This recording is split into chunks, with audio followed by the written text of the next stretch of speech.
I actually asked them, I was like, they're like, things aren't dire here. The house is fine. This is all property. What you're doing is looking for people and you're trying to care for people. So I just asked if I could join them in that walk along the river, I mean, literally like looking into the mangled piles of brush.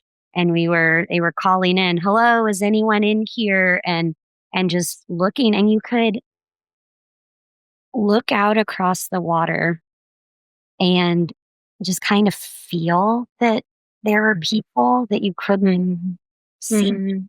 I really, that whole first, I remember the sun going down on that first evening, and I felt such heaviness and loss because you couldn't physically on top of the water see that there was anyone, but you could just tell. Um, there's people here. And it was in those hours. There was also such, when the sun was going down on the first day, it felt so desperate of like, is if we're not finding folks now, how could they possibly survive more Yeah. time? Um, so we walked the banks. Kind of, their street is interesting. It's called Arcadia Loop, but it is a dead end. It used to be a loop. But we walked that whole stretch of the river as much as we could, about half a mile ish.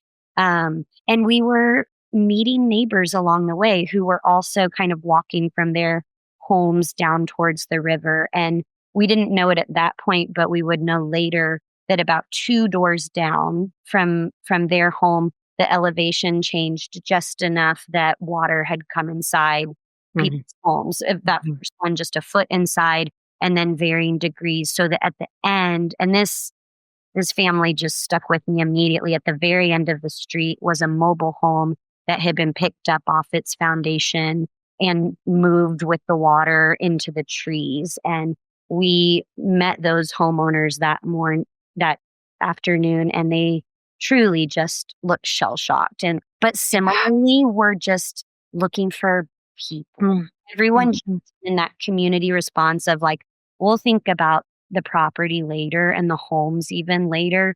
What if there are people who can be helped and saved?